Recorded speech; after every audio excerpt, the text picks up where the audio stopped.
This is the original podcast edition of The Guild of the Cowry Catchers by Abigail Hilton, now part of the complete Pirates of Wefrevane series.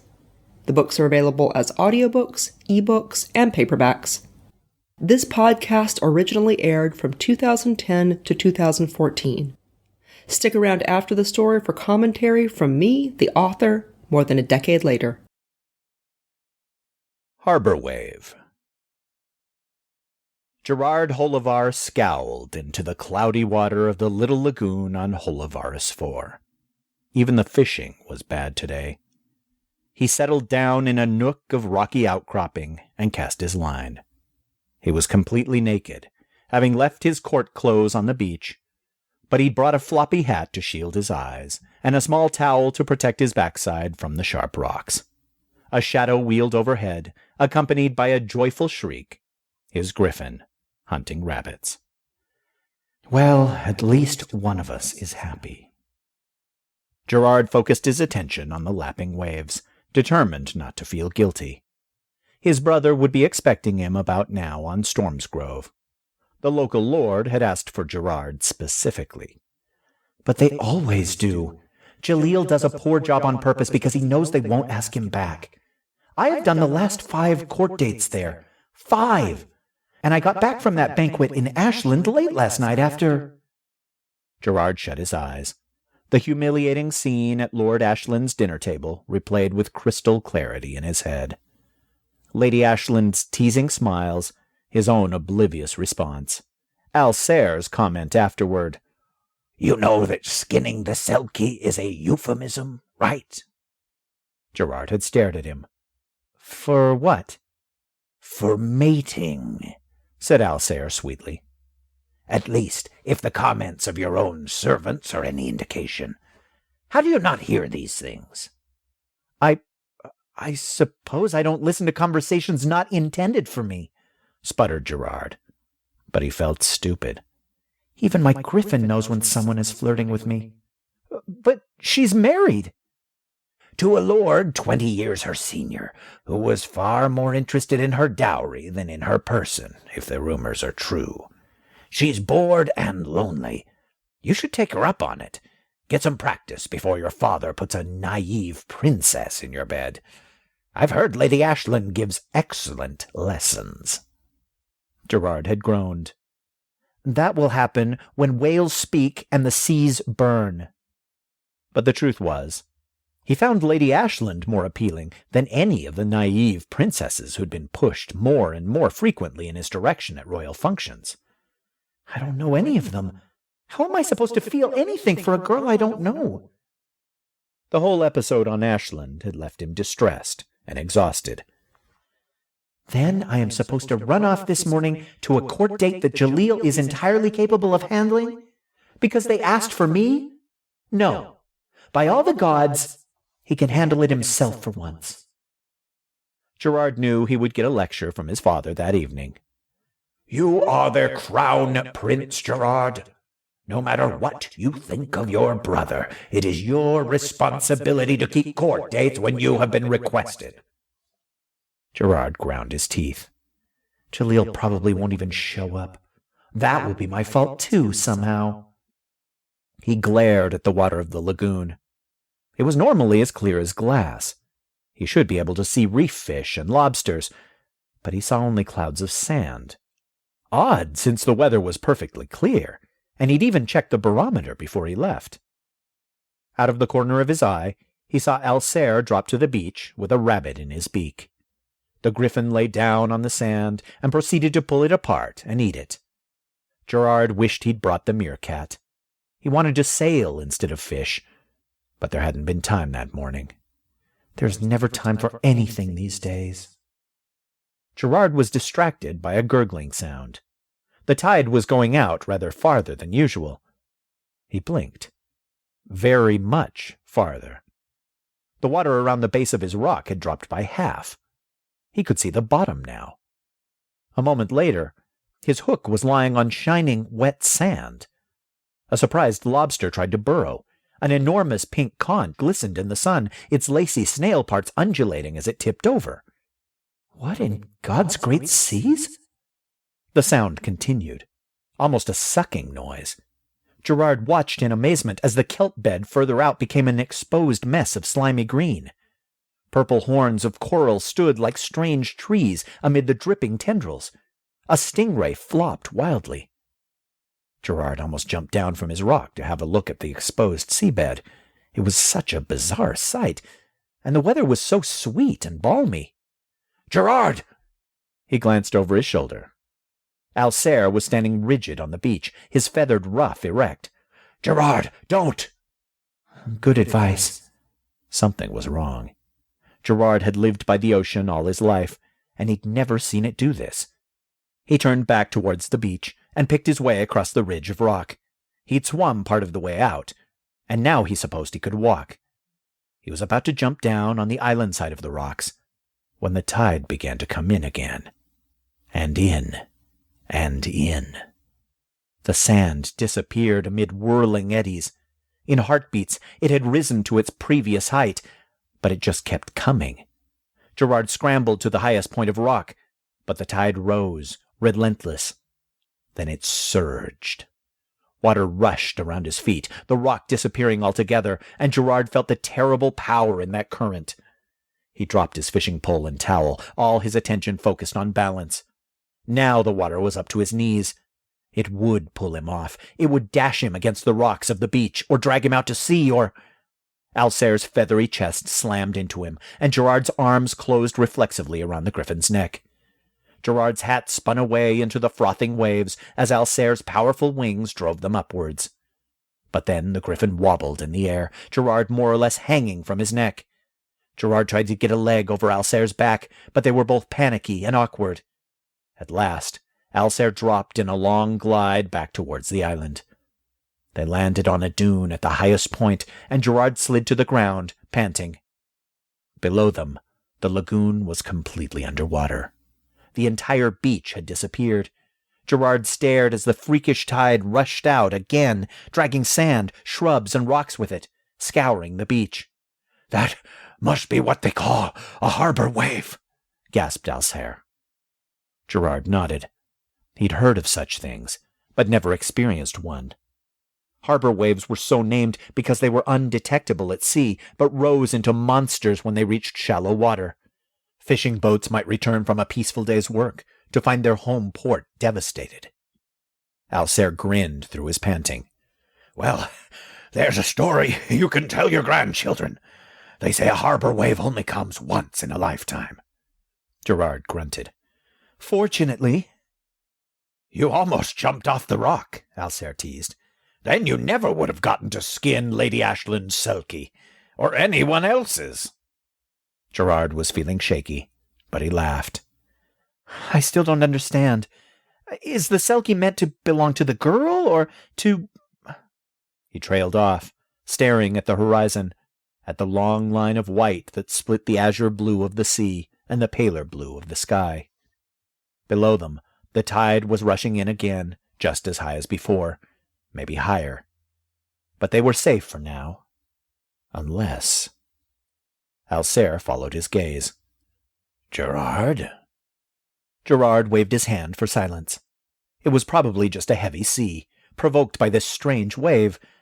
Still, Gerard fixed his attention on a tiny rock atoll. It looked small at this distance, but he'd sailed around it before, and he knew it was at least as tall as the dune where they now stood. He watched the line of white come on and sweep over the rock. Completely over it. Gerard's heart gave a sickening skip. "The tide in the lagoon was just a vanguard," he whispered. "That is the harbor wave." Alcere's voice came out small and uncertain. "But don't they need shallow water?" "This is shallow water!" Gerard almost bellowed. "It's shallow reef from here to—" Storm's Grove, an island so named because it took the brunt of weather from the open sea. Gerard turned in that direction. The day was still absurdly clear, and he could see the island's dark spike in the distance. It was the outermost of Holivarus's inhabited islands, and its coast was a ship's graveyard.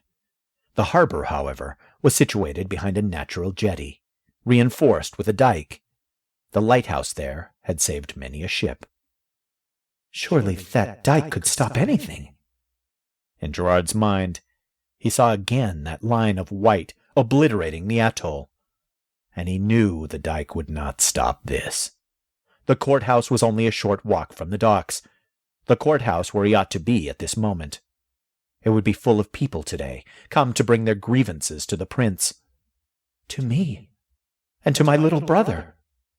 Come on! Gerard sprang onto Alcer's back. He didn't feel shaky anymore. He knew exactly what he had to do. We have to warn them. Alcer didn't argue. He took a running start and flung himself into the air with all the wiry energy of a young griffin at the peak of his speed. Gerard crouched over his back, employing his considerable skill as a rider to stay off Alcer's wing muscles in order to give him every advantage. A map of the small kingdoms unfurled in Gerard's mind. So many afternoons spent poring over it with his father and tutors. Other islands would suffer, he was sure, but the wave was coming from the open sea, and it would break over these small atolls and uninhabited numeraries first, diffusing and slowing it. The only population center in Holivaris likely to take the full force of the wave was Stormsgrove. No hard decisions, then. This is how we save the most lives. Gerard had never been prouder of Alcer. The griffin was making tremendous speed. The wind stung Gerard's eyes and howled in his ears. He looked back once and saw that line of white still coming. Fortunately, Gerard had not been shirking his duty at a great distance. In what seemed like no time, Stormsgrove grew from a dark spike to a looming mass.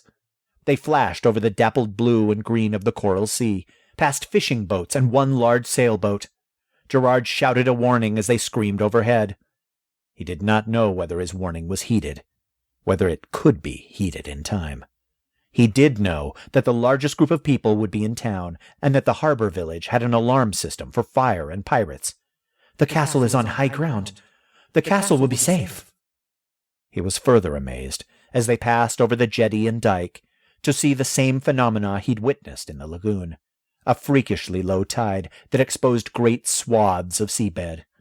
In spite of his anxiety, he was fascinated to see the wreck of the Narwhal, a ship that had sunk during his great-grandfather's reign before the dike was built, now exposed in the middle of the bay. Gerard did not have to tell Alcer to go to the courthouse. The griffin kept up his mad pace all the way into town, and then dropped like a falling rock to land precipitously in front of the startled guards near the door. Gerard slid off Alcer's back and staggered. His legs felt like jelly from clinging so tightly without a saddle harness, but he forced himself to keep moving. "Harbor wave!" he bellowed. "You've got to evacuate the town! Get everyone to high ground, now!" The guards were staring at him. Gerard had one furious moment to think, "How dare you hesitate before the order of your crown prince?" Then he remembered he was naked, his court clothes sucked off the lagoon beach by the precursor to this hideous wave. One of the guards finally blinked. "Your Highness?" he began doubtfully. "Yes, it's me!" snarled Gerard. "Sound the alarm! Evacuate the town! Do you understand?" They came to life, bowing and scrambling, and nearly running into each other. Gerard strode into the courthouse. It was packed with the usual number of supplicants, come to sue each other for the incursion of a neighbor's goat, a neighbor's ducks, or possibly a neighbor's husband. Jalil sat at the bench, looking as bored as it was possible to look while still conscious. In front of him, two elderly peasants were engaged in what sounded like a tedious argument. "Harbor wave!" bellowed Gerard. "Run for the castle! High ground! Now!" Jalil looked up. The whole room looked up. There was a moment of perfect, stunned silence. In spite of his anxiety, Gerard could feel the color rising in his cheeks. "Well, the sight of your crown prince, wind-blown, damp, and naked, will at least get your attention." Jalil squinted at him doubtfully. "Gerard? Does nobody recognize me without clothes?" "Harbor wave!" repeated Gerard for what felt like the 100th time. "I raced it here on Griffinback. It is taller than the dike." To Gerard's immense relief, his final words were accompanied by alarm bells spreading through the town. Pandemonium broke loose as everyone in the courtroom ran for the doors. "Head for the castle!" shouted Gerard. "Get to high ground!" He was reassured when he stepped back into the street to see a stream of people from town joining those from the courthouse as they headed up the road towards the wooded hills and the castle beyond. Jalil stepped out the door behind him. "How long—" he began. "I don't know," said Gerard, "but it was coming fast. We've got moments, not watches. See if you can get the castle griffins involved. Every winged animal should be out looking for people who can't get to safety. I saw fishing boats on the way in. Those people could still be saved."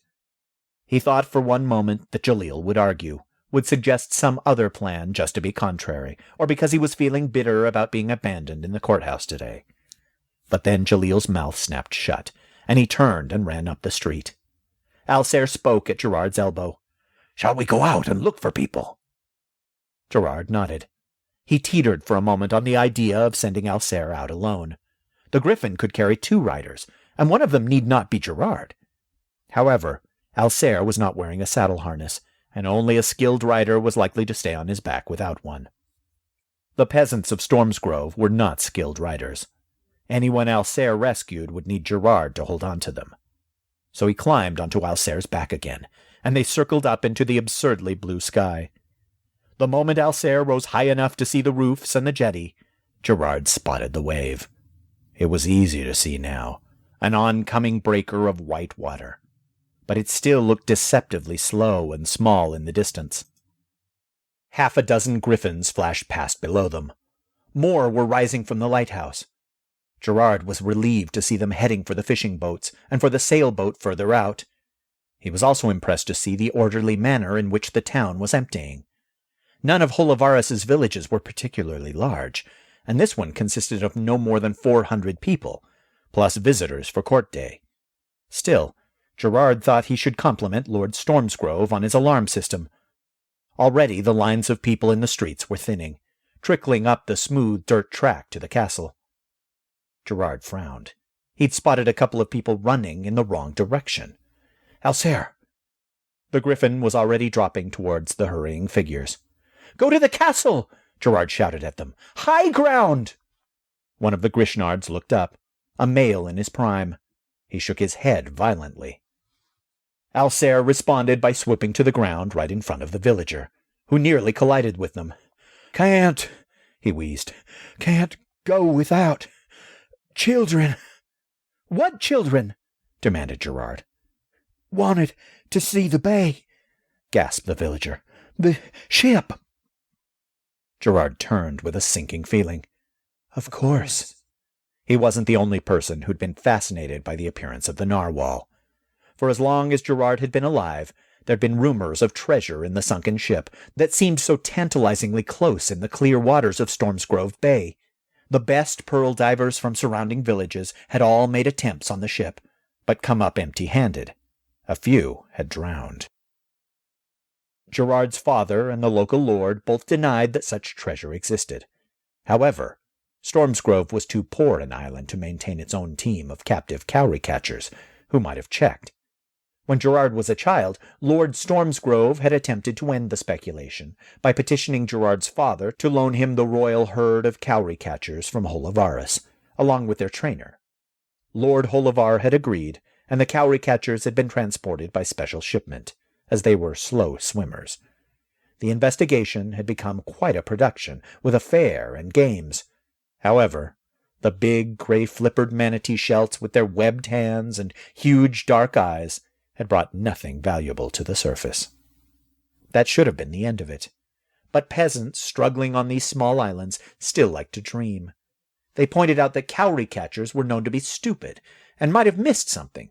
Even pillaging wild selkies would not necessarily know what was valuable to a land-dwelling shelt.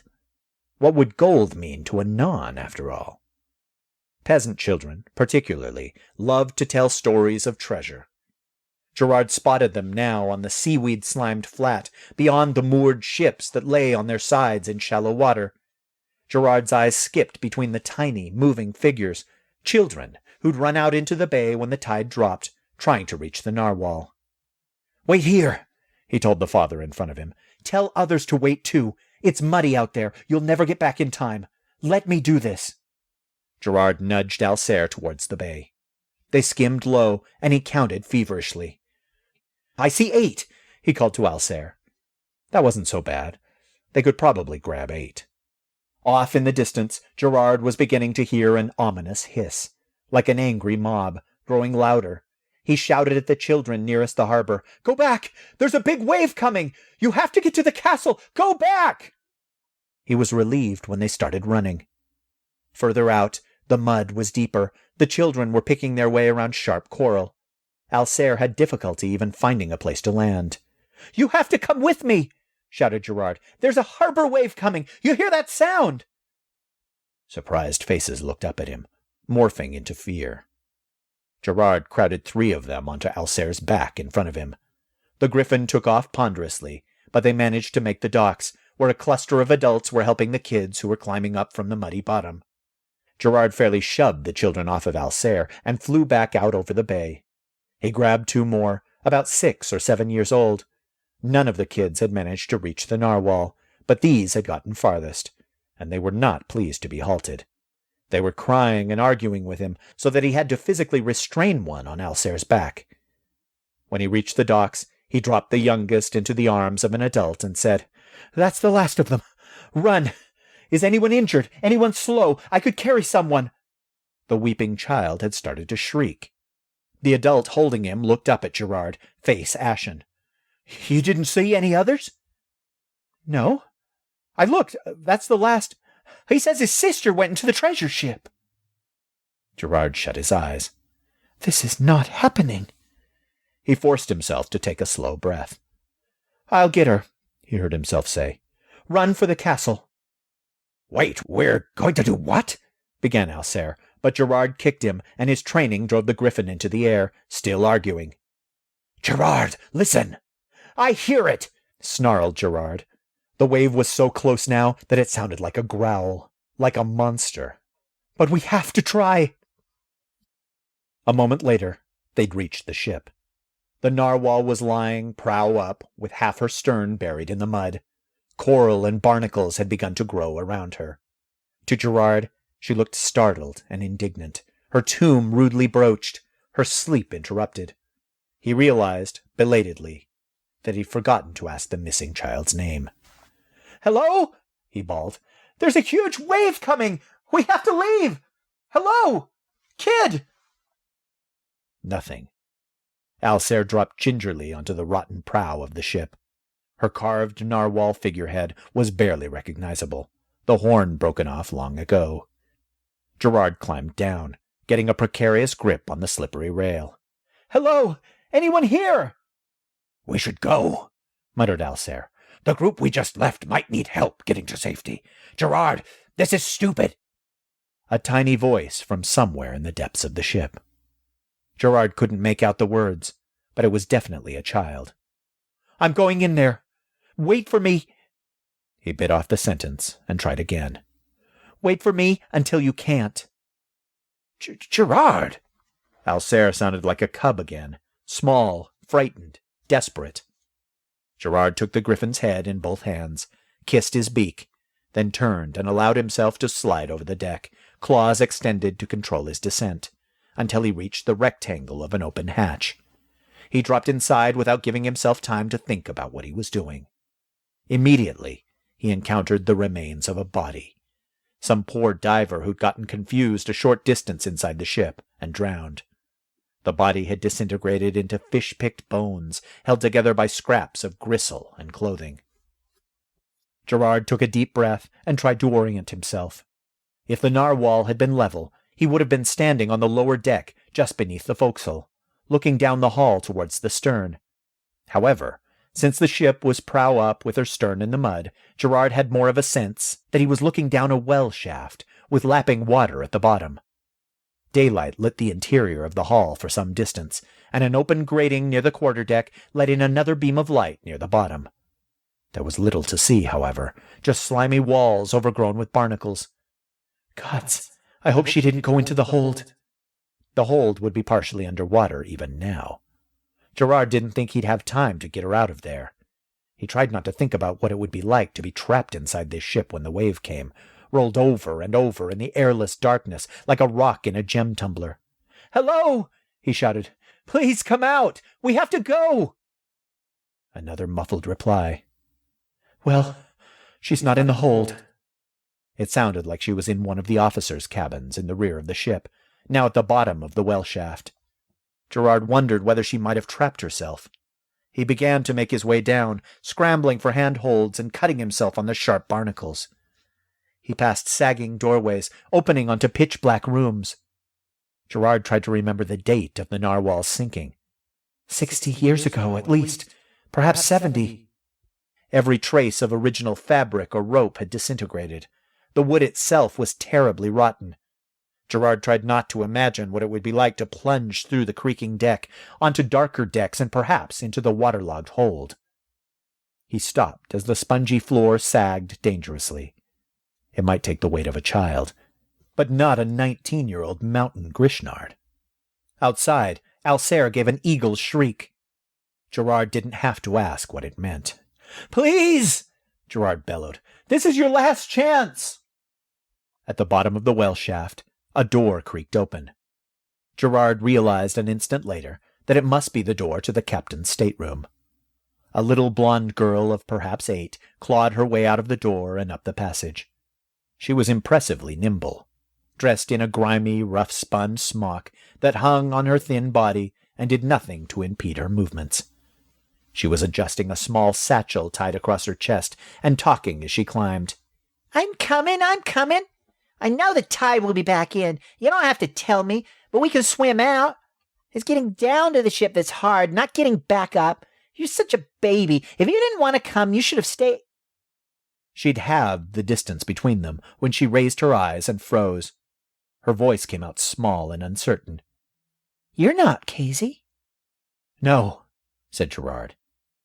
He realized that he must look intimidating, a full-grown male filling the passage.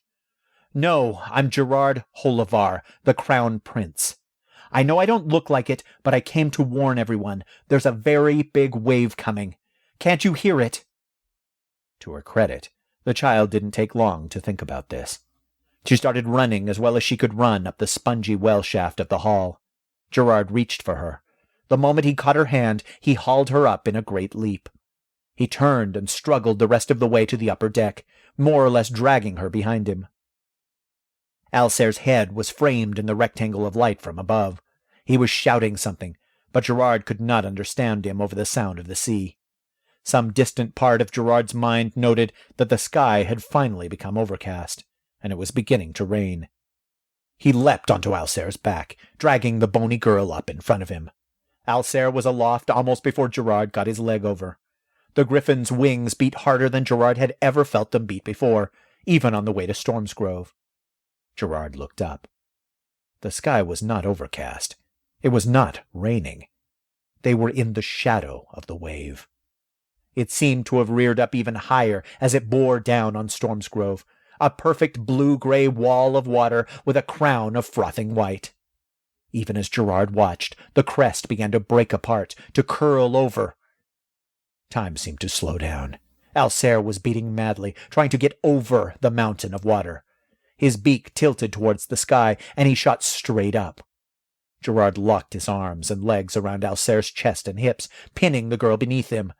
The wave rushed beneath Alcere's belly. It seemed close enough to touch. Alcere would never get high enough in time. It was going to knock them out of the sky. The griffin seemed to realize this in the same moment, because he changed tactics and banked. Now they were rushing sidelong to the wave, moving with it. The crest curled overhead. They were in a tunnel of water, a rapidly shrinking tunnel, hurtling towards a point of light that seemed impossibly far away. Smack! Alcere whipped sideways and went through the top of the wave. Gerard thought for one moment that the water would rip him from his seat. And then they were out of it, gliding in open air. Gerard could feel Alcere trembling in every muscle. He reached forward along the griffin's neck and stroked his feathery ears. Neither of them had breath to speak. The harbor village was in ruins, its lighthouse badly damaged, its pier completely destroyed, its streets flooded. Gerard spotted boats jammed through the sides of houses or lying on rooftops. He supposed the shattered remains of the narwhal must be floating among the debris. The courthouse was unrecognizable. However, Gerard saw no floating bodies. When he reached the castle, Gerard found the courtyard full of distraught but unharmed villagers, with messengers and griffins coming and going. Those who saw them set up a cheer. Alcere flew straight on over the wall into the inner courtyard, where servants ran to meet them with blankets, hot drinks, and profuse congratulations. Gerard noted, wryly, that the first thing they did was fling a blanket around his shoulders. "Your Highness, we are prostrate with gratitude, prostrate! The villagers are saying that you risked your life to save 6 foolish children. Their parents are begging to thank you personally, but we thought you might want to get warm and dry and, clothed, Your Highness. We are so grateful." Lord Stormsgrove himself, a rotund person in his 60s, ambled across the courtyard to clap Gerard on the shoulder. "Hell of a thing, that harbor wave. Something out of a ballad, eh? I would have lost half my townsfolk if not for you. We'll be a while picking up the pieces, but as long as we have people, well, it's not so bad, is it? A very fine day's work, Your Highness. Your father will be proud." Jalil had trailed Lord Stormsgrove across the courtyard. When he was close enough to speak quietly, he said, "You skip court to go fishing, but somehow you're a hero." Gerard felt suddenly irritable, but it was Alcere who piped up beside him. "We saved your life too, baby brother." Jalil ignored the griffin. To Gerard he continued, "For God's sakes, put on some clothes before all the ladies swoon." Gerard glanced at his face and saw that Jalil was actually smirking. Gerard allowed himself a shaky smile. "I did come to court." "Yes, you made quite the appearance. The peasants of Stormsgrove had now seen their prince in all his glory. They'll be talking about it for years. And also the harbor wave. Oh, that too, I suppose." "Were the griffins able to get the people off the boats?" asked Gerard. "Yes," said Jalil. "I actually had a hand in that. Not that anyone will remember. So far, no fatalities have been reported, although we sent flyers to nearby islands, and I'm sure we'll hear about a few deaths before the end of the day." Gerard nodded. Amidst all the congratulations, one of the servants had taken the grimy little peasant girl by the hand and seemed prepared to whisk her away, but she resisted. The child was red-faced, a little tearful, but she boldly marched up to Gerard amid all the bigger people and said, "Your Highness, thank you for saving my life. I don't know why you did it, but thank you." Gerard crouched down. "You're one of my people," he said gently. "I would do it again." The child stared at him. She seemed to be struggling with something. At last, she reached into the satchel still tied around her chest and produced a palm-sized object on the end of a tarnished chain. Everyone around Gerard stopped talking. The child thrust the object into his hands. "I found it on the ship," she whispered. "But I would have died, so it's yours." Gerard took the object and turned it over in his hands. It was a medallion of office used to seal letters. Such medallions were often beautifully crafted. This one was carved from the blue gemstone sometimes called false lapis, the only precious stone found on Holivaris. It had been inlaid with gold and mother-of-pearl. The chain looked like silver. Gerard did not recognize the seal at first, and then his histories came back to him. "This belonged to a ruler of Stormsgrove," he said carefully. Before my great-grandfather conquered it and made it a holding of Holivaris. A long time ago." The girl nodded, her eyes still on his face. "It's worth money?" she asked wistfully. "It is worth a great deal of money," said Gerard. "Enough to buy a new house, or feed your family for a year, perhaps both. I believe Lord Stormsgrove will purchase it from you. But if not, I am certain that my father will." He spoke loudly enough for those nearby to hear him as he put the medallion back into her hands. Now no one will try to steal it from you or cheat you. They wouldn't dare. The girl's eyes had gone round. Your Highness. She mastered herself, but her voice still came out rough and squeaky. Thank you, Your Highness. I didn't get your name, continued Gerard. She licked her lips. Alocasia, but folks just call me Allie. Well, Allie, you were very brave going after that treasure, and very smart about where to look for it on the ship. You couldn't have known about the wave. The girl responded with great sincerity, and a sudden outpouring of words. You are very kind and very beautiful, Your Highness. Behind him, Jalil gave a snort of laughter. Gerard had thought he was done blushing for today. He stood up, clutching his blanket, and was about to excuse himself to go find clothes, but the child was still talking. Please, if you see my cousin, give her my best love. She is a great lady living at court. Your cousin? Repeated Gerard in bewilderment. Oh, that's right, said Jalil. We've got a court dinner this evening.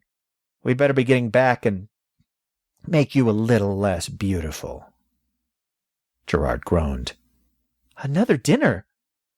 I will ask to be excused. Surely father won't expect... Jalil was shaking his head.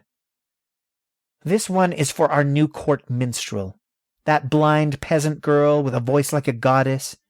Do you remember? Gerard had a vague recollection. Father sent her to school on Manse, didn't he? Jalil nodded. And now she's come home. He grinned. I'll bet you any amount of money that her first commission will be a song about your exploits today. Gerard passed a hand over his eyes. He felt unbearably tired. At his elbow, Allie exclaimed, Oh, I hope she puts me in the ballad, too. As they walked away, Gerard said, Are you certain that dinner is tonight? Positive, said Jalil. I don't know why you're so glum. She'll only be singing your praises from here to the lawless lands. They say she has a wingless griffin to help her find her way. A bit odd, perhaps. I understand she had a number of offerings of patronage. I wonder whether father will keep her. He's not exactly a connoisseur of the arts, but he does have a soft spot for minstrels. Jalil grinned. Especially pretty ones. Gerard sighed. What's her name? Thessalin, said Jalil. I believe she grew up near here on Clam Bottom. Such a squalid little island. Manse must have been quite a shock. Gerard nodded. He thought of Allie's bright, intelligent eyes in her grimy little face. Any cousin of that child's can't be too bad. Thessalin, he repeated. A pretty name. Well, I suppose I should get dressed, so we can go meet her.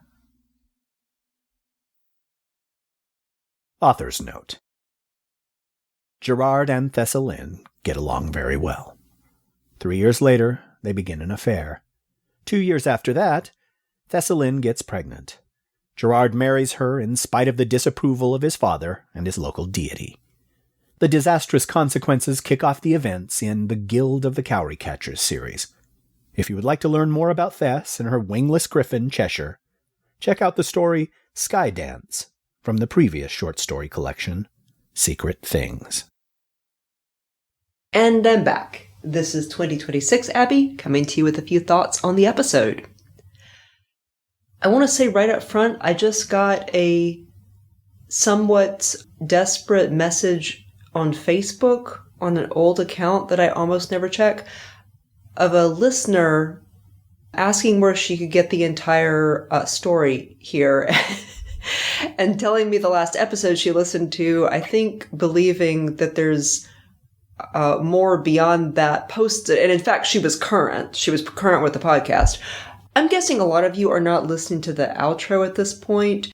You might also not know to look at the show notes because there are links in the show notes. Anyway, I'm boring some of you because some of you already know this stuff, but Sorry Mochi would also like to tell you that these books are available. You can get one episode ahead on my Patreon at the $3 a month level. That also has all of the artwork. You can see all the artwork for free if you're not trying to listen ahead, but you can go one episode ahead on my Patreon, or you can come to my website. It is shop.abigailhilton.com. Again, that is shop.abigailhilton.com. That is my store. That is my personal store. You can buy all 5 of the Pirates of Wefravain novels. You can get some extra stuff that's not available anywhere else, including the interviews that I did back in the day at that moment in time with a lot of the different voice actors. The music for the podcast is a free download. There's some other stuff. The art book, you can get the PDF of the art book, which is not available in a digital form anywhere else. These books are also available on retailers, except for the last one. So you can get the ebooks from Amazon. You can get the audiobooks from Audible or a host of other retailers. The exception is The Cormorant. That is the very last book in the series. That book is a chunk. It was quite expensive to produce. I knew at that point in time that this was not going to be a particularly well-known series. Like, it has some true fans that really, really love it, but it has never garnered a really big audience. And I could not put that audiobook on Audible. I couldn't do it. I knew that Audible would keep all the money, and I still have not made back the cost of that production. I'm still several $1,000s in the hole from producing that audiobook. So unless and until it makes back its cost of production, I am not going to put it on retailers where they can make money off of it before I have made anything. So anyway, the voice actor got paid. The cover artist got paid. I have not gotten paid. So The Cormorant is still only on my website, and I try to make sure that if you buy the books directly from me, you're going to get the best price, and I also get to keep more of the money, because when you buy them from retailers keep most of the money. I would appreciate it a lot if you buy them directly from me. However, if I have put them on retailers, if I have put them on Audible, you should perceive that as a green light, that if you wish to buy them there instead, that is okay. I've given you permission by putting them there. Unless you're looking at a pirate site, in which case, please don't pirate my work. Anyway, that is how you can get the books, and I know it's in my outro, but I think a lot of you are not listening all the way through to the outro anymore, and it's in the show notes that I auto-post with all these episodes. But I'm guessing either some of you don't know how to look at the show notes, and it is possible that some feed readers are pulling this feed in a way that they're somehow not getting the show notes. Anyway, that is how you can get the books. The paperbacks are all on Amazon. Please feel free to buy them from Amazon. You can get them signed from me, but definitely if you just want them to read, please get them from Amazon. That is the cheapest way to get them. There are not hardcover versions of these books. They are very chunky books, and it's actually pretty difficult to do books that chunky in hardcover. That would definitely be a special edition situation. I would like to do special editions of these books at some point. I probably will do them. I will definitely put an announcement on the podcast when I do that, but as of yet, no such thing exists. Okay, on to my comments about this story. I do like this one a lot. This story was written a lot later than the last one that you listened to. Harbor Wave was written in 2016, and I did some checking on my word count document. I did some checking on the business spreadsheet I keep for my anesthesia business. 2016 was one of my best years. Guys, I wrote in that year 17 short stories. In addition to finishing Jaeger Thunder, writing all of Incubus Caged, which is the first book in the Incubus series, and part of Incubus Bonded, which is the second book in the Incubus series. 17 short stories. I'm really proud of that. A lot of those were for the Patreon, so that was the year I started letting people vote on a character each month from the Pirates of Wefravain series, because that's one I was working on. And, it has a lot of characters, obviously. And they voted on a character each month. And then I would write a short story about that character, usually backstory. And all of these characters have very ample backstory. So this was the one I wrote about Gerard. And this was 3 years after Skydance. And I had written quite a bit more since then. I had written The Scarlet Albatross, and I was almost done with Jaeger Thunder. So I wrote this I wrote the short story near the very end of writing Jaeger Thunder, which you will see when we get there. Jaeger forced me to flesh out the politics of the small kingdoms. So I actually had the names of all of those islands and some of their relationship with Holivaris and the rest of the Crescent. I had fleshed all of that out for Jaeger Thunder, so that was fresh in my head. Anyway, 2016 was a really good year, word count-wise and output-wise, and then 2017 was one of my highest word count years of all time. If I tell you the numbers, you're not going to be that impressed, because most authors who are quite prolific write more than me. But I'm respectable. So 2016 was around 186,000 words total, and then 2017 was, I think, 235, which is near the top that I have ever done. There was another year that I did about the same amount, but that's near the top of what I have currently been capable of in a single year. And yeah, I did a lot of different stories that year. I remember it was quite invigorating. I was happy to be working like that. I often felt like I wasn't going to be able to do it. Like I would think, I don't have an idea for that story. And then like 2 hours later, my brain would just come up with one. So sometimes I think I would like to do that again with the Hunters universe, because I definitely have enough characters and enough timeline and enough backstory at this point in the Hunters universe that I could do something similar if I so chose. But I do need the right work situation. I went and glanced at my work document. That year I was covering in rural New Mexico. So I was covering in Gallup, which is right on the edge of Navajo to the north and Zuni to the south. It is certainly a remote location with some very specific health problems. They did have an OB service, and I was taking call. That was a very intense job. That was a hard job. And then I did that for, I think, 3 months. Let's see, February, March. 3 or 4 months. And then I was also covering at Norlea for the latter half of the year, and that is in, let's see, it's south of Roswell. It's kind of across from Carlsbad. It's in the bottom right-hand corner of New Mexico. It is not near anything. There's just jackrabbits and those little oil dinosaurs out there. Anyway, that was a relatively easy job. It was remote, and it was the sort of thing where you needed your wits about you. I was doing GI for a small hospital, and we were also doing some ERCPs, and I really liked the surgeon I was working with, or the GI doc, and it was a 6 weeks on, 6 weeks off job, so kind of an interesting schedule. The job had some downsides, as all of these jobs do. They did eventually try really hard to hire me, and I told them what it would cost to have me spend most of the year down there, and they declined. So that's how that went. But it was conducive to writing. There was absolutely nothing down there, and it was not that taxing. Like we got out early most days, and there was no call.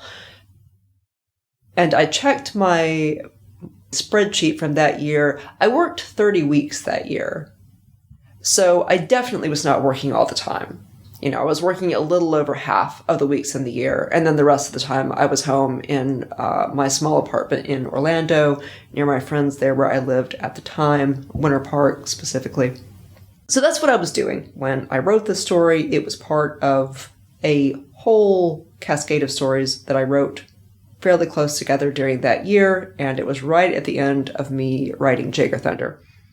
I also wrote, I think, 3 of the 6 even Malachi books that year, which I'm also counting as some of the short stories, because those are essentially short stories.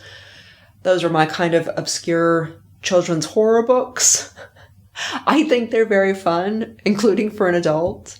Altogether, they make basically a short novel. Each one of them is about 6,000 words. They're illustrated. Anyway, so this story, I did a lot of reading about tidal waves to write this story, and I watched every single YouTube video I could find of an eyewitness footage of some kind of tidal wave. This was 2016, so most of those videos were real. Now I think you'd be struggling through a lot of AI slop to find genuine videos. But you can definitely find videos online of people, that were in Indonesian hotels and other parts of the world where a tidal wave came in. Occasionally, these are people that were intentionally trying to watch the wave that they knew was coming. Sometimes you can tell that they are maybe regretting their decisions. Harbor wave is a real word for a tidal wave for exactly the reasons that Gerard describes in the story, because ships at sea would sometimes not even feel these waves. Like the wave would pass under a fishing boat just harmlessly, and then as soon as it hits shallow water, it becomes a monster. So they would come home to find their harbor just completely obliterated, and in some cases, their whole village just completely destroyed. Tidal waves do have these weird tides that frequently precede them. So if you're ever on the beach and you see the tide go out astonishingly far, don't rush out to look at the exposed sea life.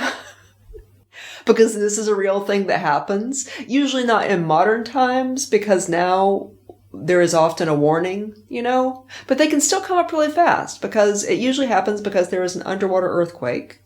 And while we do capture those and send warnings, it can be a relatively short time frame between receiving the warning and the event occurring, and sometimes not everyone gets the memo. So there have been many accounts of people rushing out onto the seabed to see interesting things that were exposed by this tide, suddenly going way, way out, and then getting caught and sucked out to sea. A lot of tidal waves do not actually present in the showy way that I had in this story. I kind of took obviously some license there, describing almost a beautiful surfing type wave.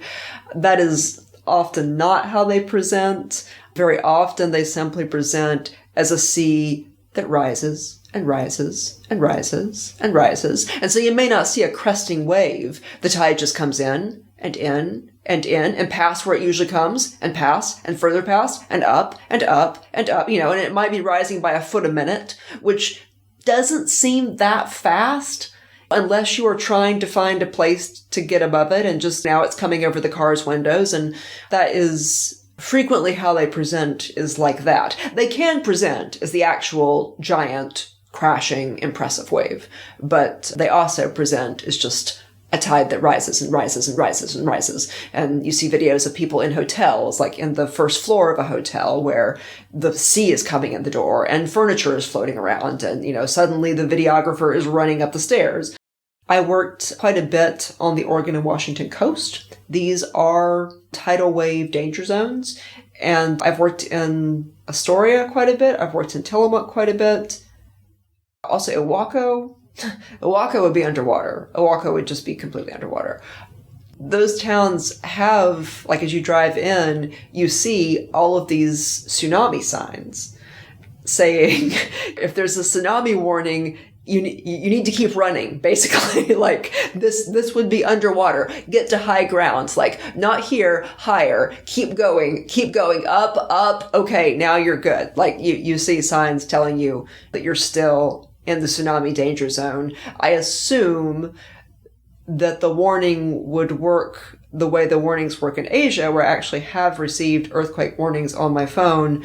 You get a mass siren sound coming out of everybody's phone and a text message telling you what is happening or what's about to happen, and a very brief description of what the recommended action is to take, whether you are supposed to stay put or get under something or I assume if there was a tsunami coming in that you needed to get to high ground. But I have worked and lived for a year at a time in places that were in tsunami danger zones. Anyway, I do have some love of disaster movies. I think this is interesting, so this prompted me to do a bunch of reading and viewing of actual descriptions of tsunamis, aka harbor waves, aka tidal waves, to write this story, and I hope you enjoyed the results. Fun factoids to link things together. The medallion that Thessalin's little cousin Allie pulls out of the ship. This is one of the old type of collectible medallions made out of precious metals that Silvio used to keep his savings. You know, it's a very compact way to keep a bunch of very expensive things. So, because the medallions have value, both because they are a kind of artifact, and then additionally they are composed of precious materials, something that is both collectible and made of something precious.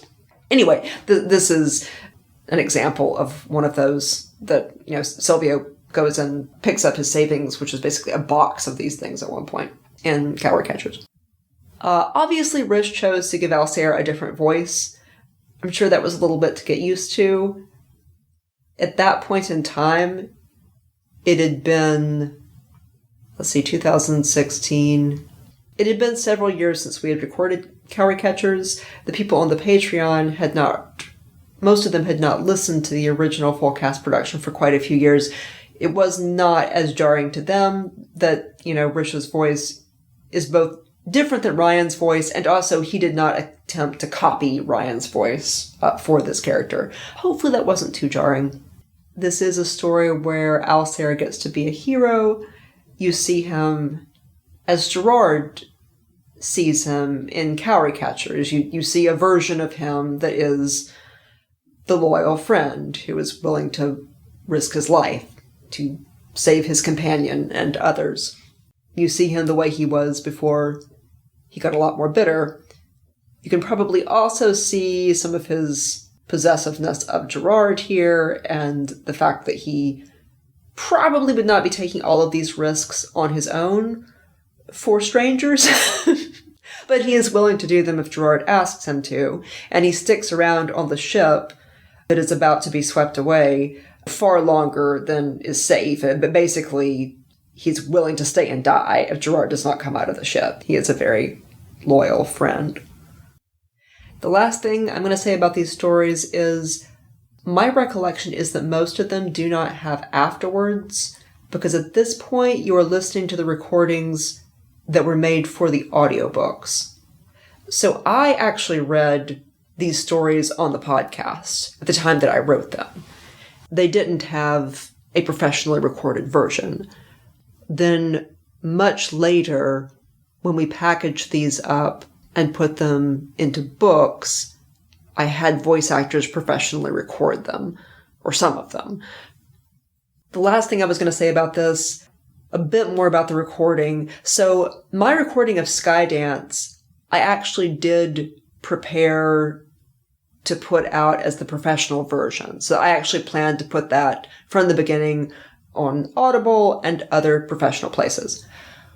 These stories that I wrote later, I did not have firm plans to release them as like official content. I did not know at that point in time that I was going to package them up as part of the novels. And so I did a live read of these stories after I wrote them for the Patreon. And when I say a live read, I didn't edit those at all. I just read them in the same way that I would read at a convention. So I did not edit out the ums and false starts and places where I tripped over a word. It was just the kind of read you would get if you came and listened to me read live at a convention. So those were not professional recordings. I didn't prepare them in the way that I would prepare a professional recording. So when I came to put these stories into actual books and to put them in the back of these novels, I had my voice actors redo them in professional versions.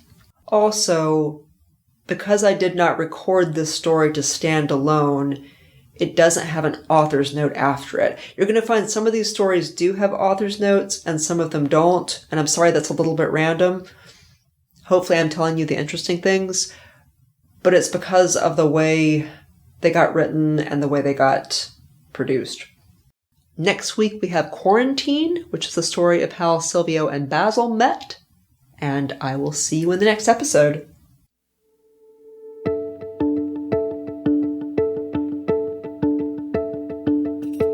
This is Abigail Hilton, and you have been listening to the Pirates of Wefravain saga.